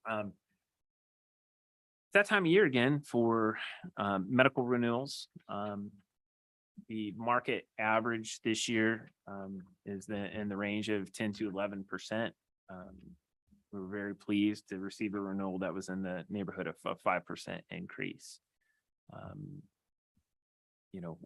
Our experience merits the 5% increase. I was thrilled that our experience did drop from last year to this year. It's still over our premium amount, which is therefore the adjustment, but I think it's something that we would accept immediately. I don't think you're going to find a better number out there. I don't think we're in a shop it situation. We're better than market at this point. And This is the consortium it is. we're involved in? Okay. Yep. And again, there are some things the consortium can do for you. But the biggest thing is how much you utilize the medical services. Large claims tend to dictate, what your rates do. So there were a couple larger claims this last year that will not count against us for next year's premium because those folks will no longer be on our insurance. So that wiped that out and we were able to get a lower premium as a result. I think it's a good number. Mr. Williams, I don't know if you had any comments on it. It's much lower than I anticipated. I expected something north of 10% again this year. But 5%, I mean, nobody wants to see an increase, but this is a pretty reasonable rate, especially considering this environment. It's surprising. That's all I have. Okay, moving on to Finance Director, Mr. Williams. I have no report this evening. I will have a street lighting report from council at their next meeting. And we do have it on the budget amendment tonight. Okay. Okay, committee reports.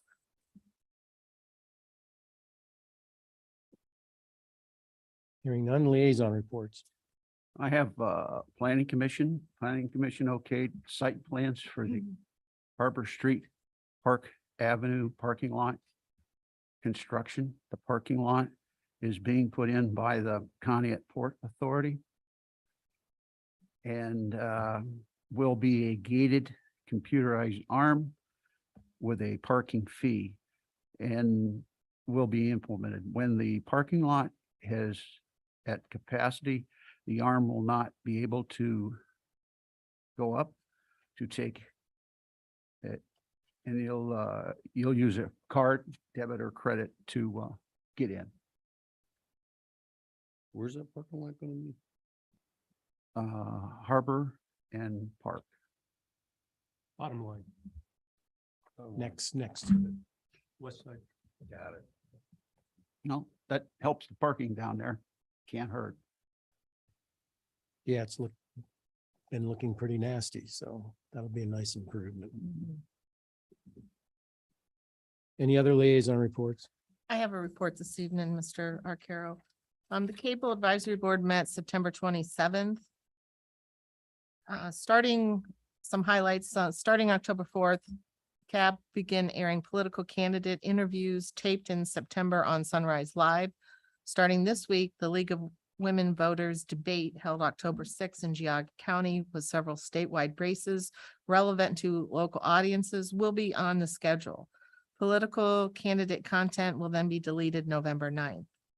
A new computer has been installed in the cable TV studio at City Hall. The local channel has had 8,000 streamed views from January 1st to September 26th. Most viewers are watching on their phones. The most frequently viewed has been Bob Lebzelder's interview with Bob Marcy as part of the UH Conneaut Medical Center 100th anniversary programming. CAB also approved revision to the bylaws to accommodate program streaming. The next meeting will be noon, October 26th at the Conneaut Public Library. One other thing is CAD is also working on a design for business cards containing program viewing information. That's all I have this evening. Okay, thank you. Any other liaison reports? Okay, moving on to our ordinances for this evening. We have one ordinance in third reading. An ordinance amending the zoning map of the city of Conneaut to affect the rezoning of permanent parcel number listed below in section 1 from M1 Industrial District to R2 Urban Residential District as further described in section 1 below and not declaring an emergency. Okay, as you know, we have a public hearing scheduled regarding this ordinance on the 24th October at 6:30 PM, which is our next council meeting, so half hour before. So at this time, I'll need a motion to table this ordinance. I'll make a motion, Mr. Carroll. Is there a second? I'll second it. Mr. Carroll. Yes. Mr. Emery. Yes. Mr. Goff. Yes. Mr. Kozowski. Yes. Mrs. Ledford. Yes. Mr. Moiseo. Yes. Okay, ordinance 7722 is tabled. Yeah.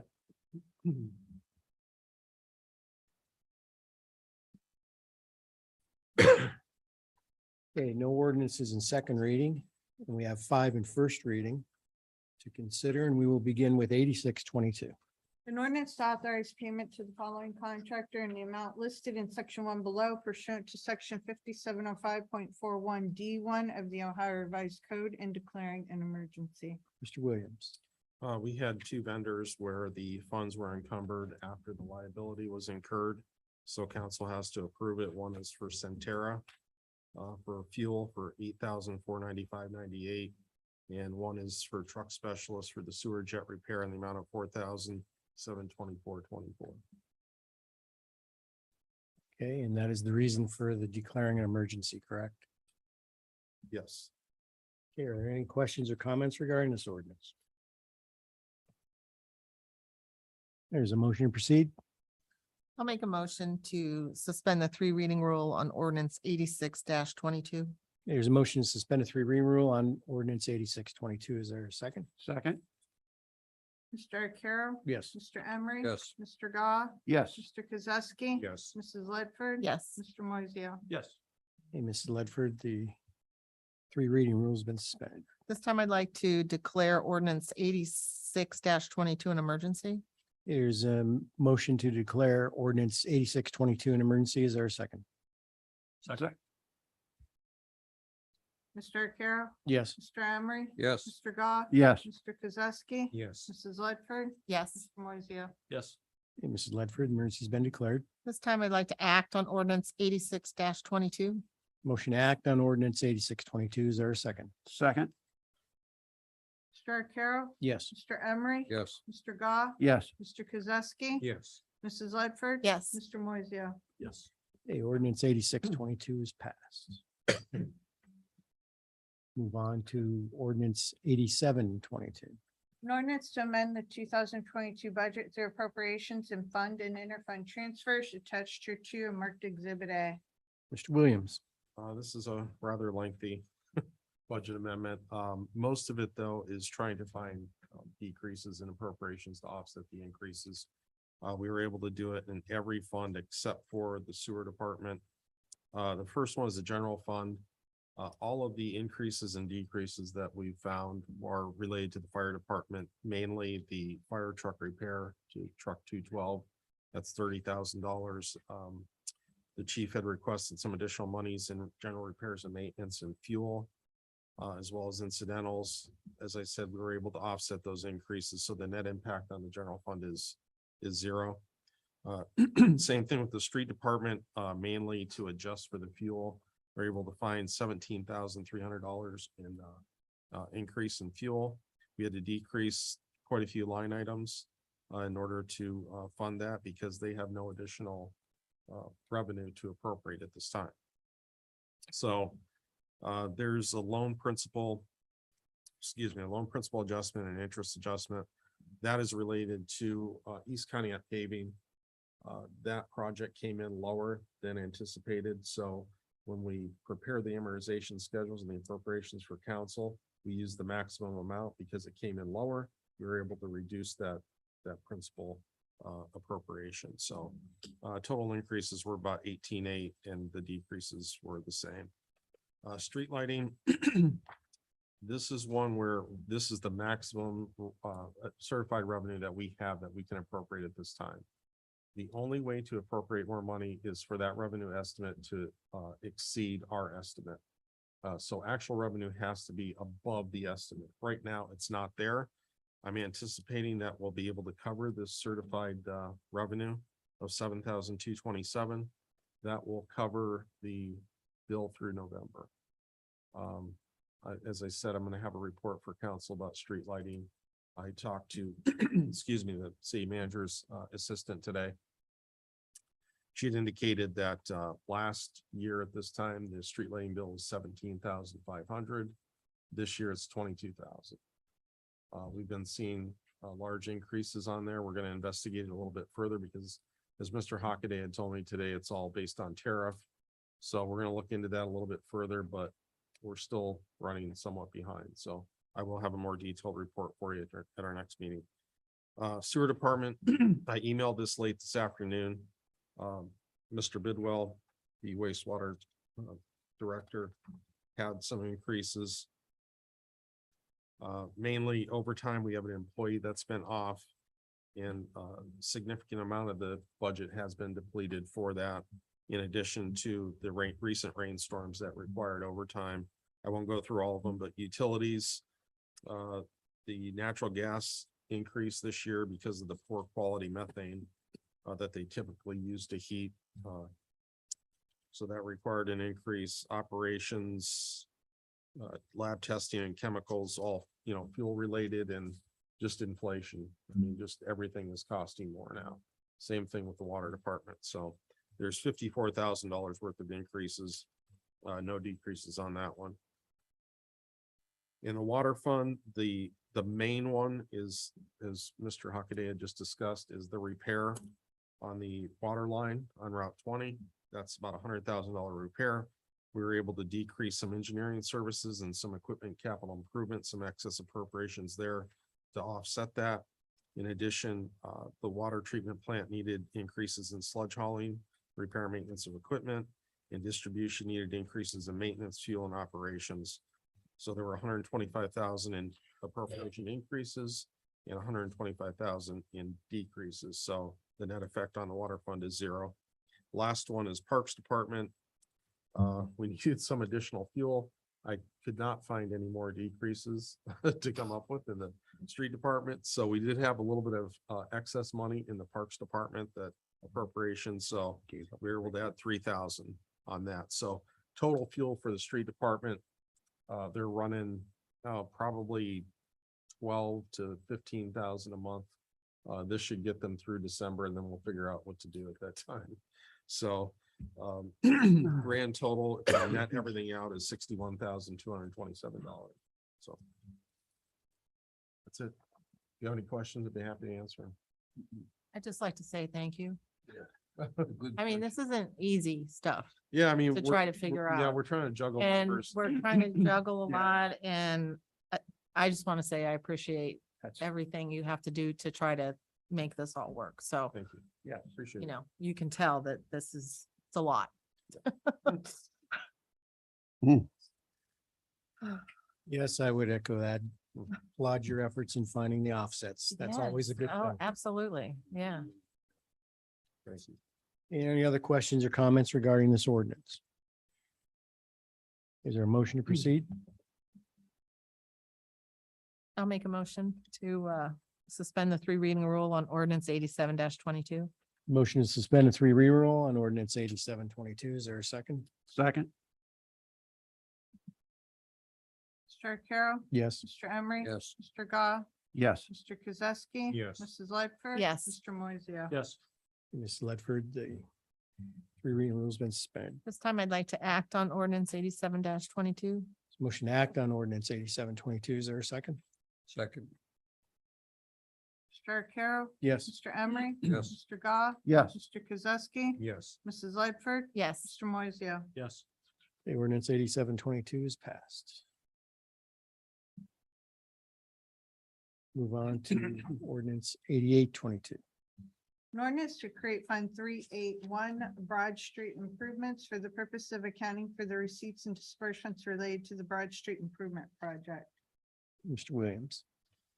This is a OPWC grant and loan combo that we received in July. I believe it's for the Broad Street underpass. Mr. Hockaday can probably explain that project a little bit better than I can, but we have to create a fund in order to account for the receipts and disbursements related to this activity.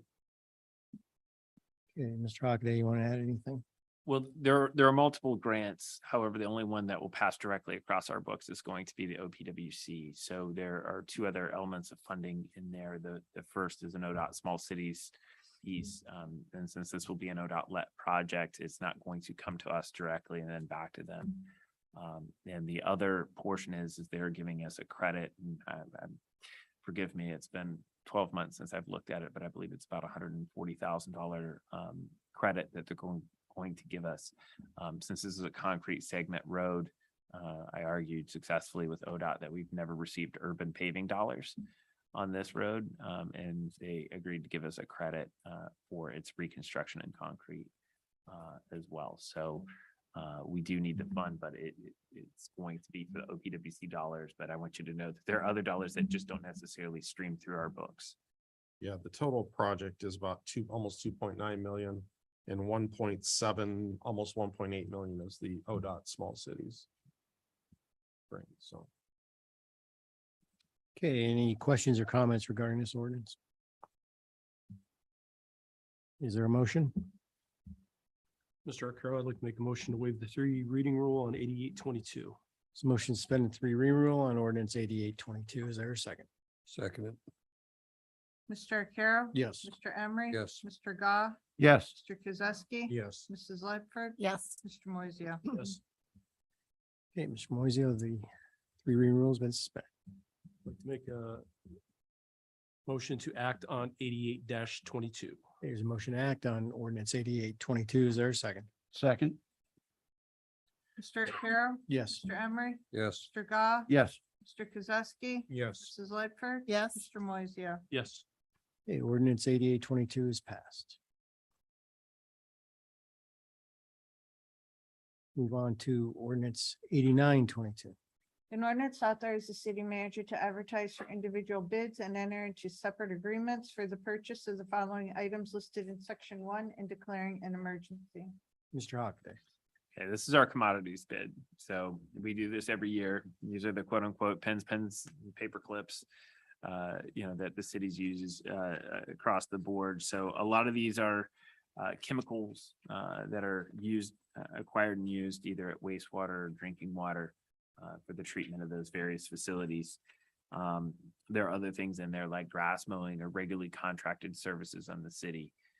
So we do this annually and then bid each item individually, and then we award each item individually. So this gives my office and the opportunity to send all those out, receive bids, and then enter contract with the lowest of each of those categories. Certainly, if anybody is interested in seeing those lists or bidding on any of those things, I encourage them to contact my office, and we're happy to provide that.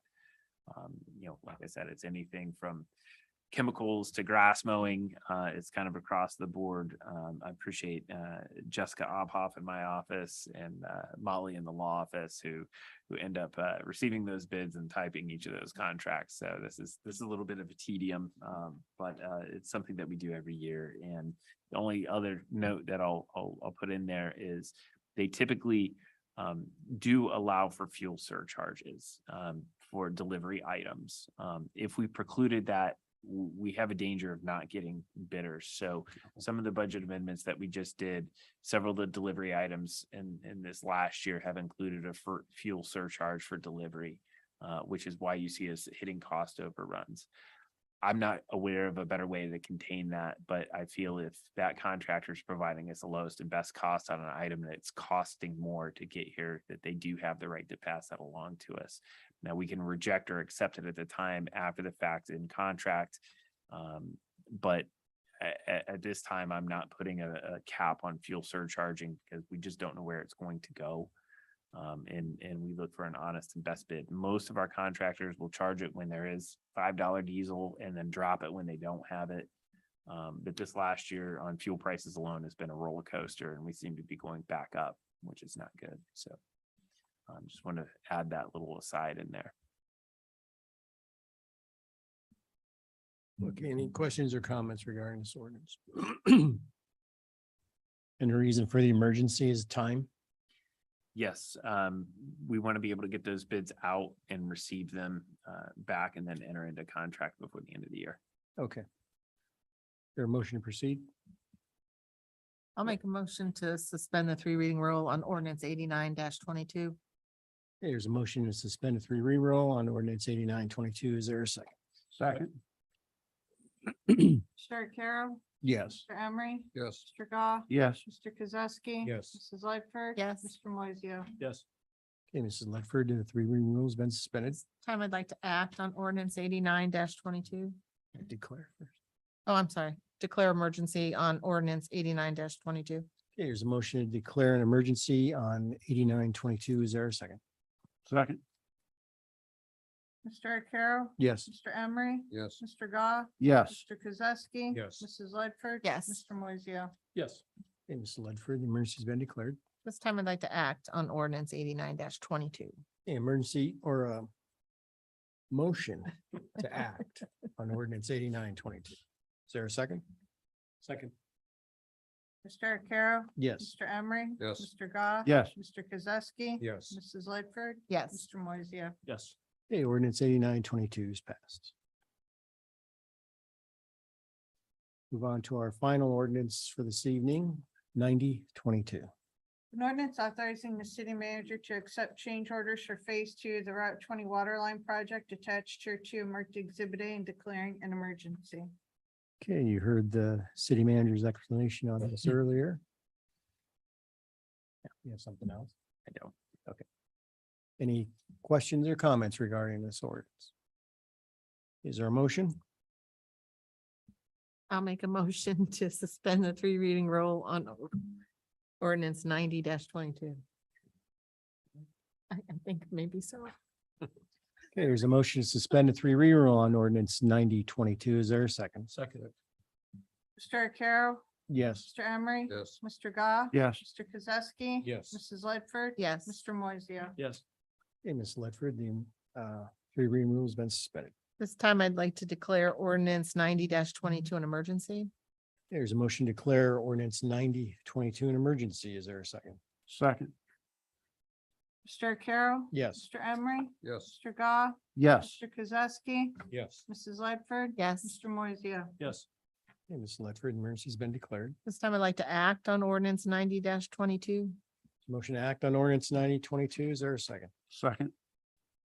Mr. Arcaro? Yes. Mr. Emery? Yes. Mr. Goff? Yes. Mr. Kozowski? Yes. Mrs. Lightford? Yes. Mr. Moiseo?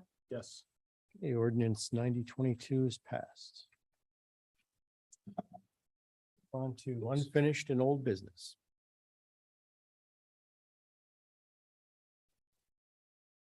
Hearing none, miscellaneous business. I have one thing. I would like to thank the city employees for in all departments for their hard work during our historical rain event. Second that.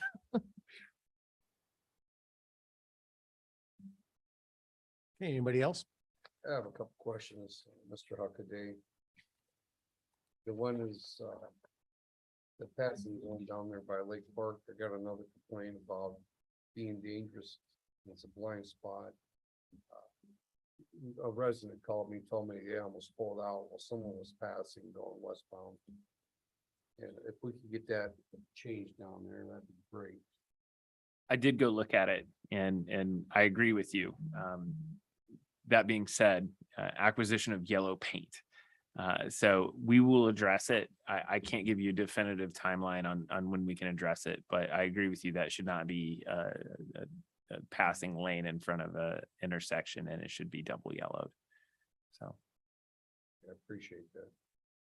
And again, if we can get a date, you want to talk to me later about it? Moving forward with Walnut Street, I know you're pretty blasted. with a Yes. lot of stuff. So when we finished televising on Route I mean, 20, Detroit Street. yes, I knew what you meant. So when we finished out there, we did have the guys go over and take a look at it. We cannot identify an active stormwater system there. So they were going to go back out. I asked if they would talk to the property owner. When I spoke to her, she alluded to a pipe that may have been covered up down over the hill. If we can get some better direction from her, we're happy to look for it. But as of right now, we spent about a half a day out there looking for some potential solutions. I believe Mr. Jones can direct you right across the street from the breeze. He could tell you, I'm Okay. pretty certain he could tell you where that pipe is at. Okay, And, but we don't believe there was a catch basin there, but there may have been a culvert pipe at some point that has been covered. And I know with that last storm we got, everybody got flooded. They were blasted down there, but we all got blasted on it, so. And I did speak with the property owner after that. So I know Brian was down there and Mr. DeBell was as well. So we'll get there eventually.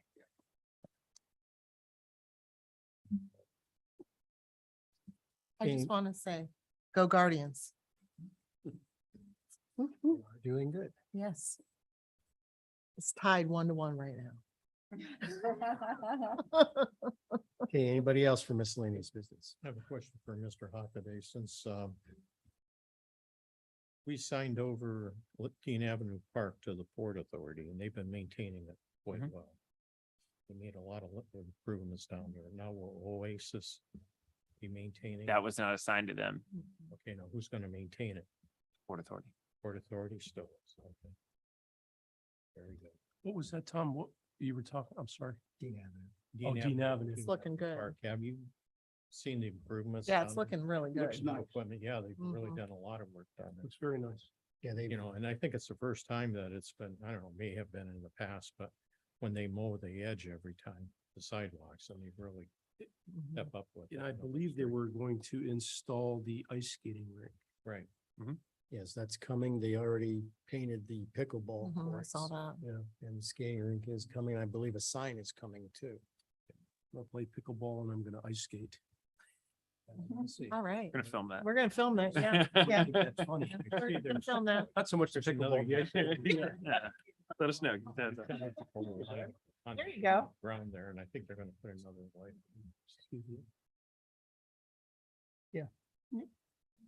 Anybody else for miscellaneous business? We're all a little bit slap happy right now. Mr. Moiseo, I'd like to make a motion to excuse Mr. Burkowski. Second? Mr. Arcaro? yes. Mr. Emery? Yes. Mr. Goff? Yes. Mr. Kozowski? Yes. Mrs. Lightford? Yes. Mr. Moiseo? Yes. Okay, Mr. Prokowski is excused. There's no other business to come before council. I'll entertain a motion to adjourn. I'll make a motion to adjourn. Is there a second? Second. Mr. Arcaro? Yes. Mr. Emery? Yes. Mr. Goff? Yes. Mr. Kozowski? Yes. Mrs. Lightford? Yes. Mr. Moiseo? Yes. Hey, city council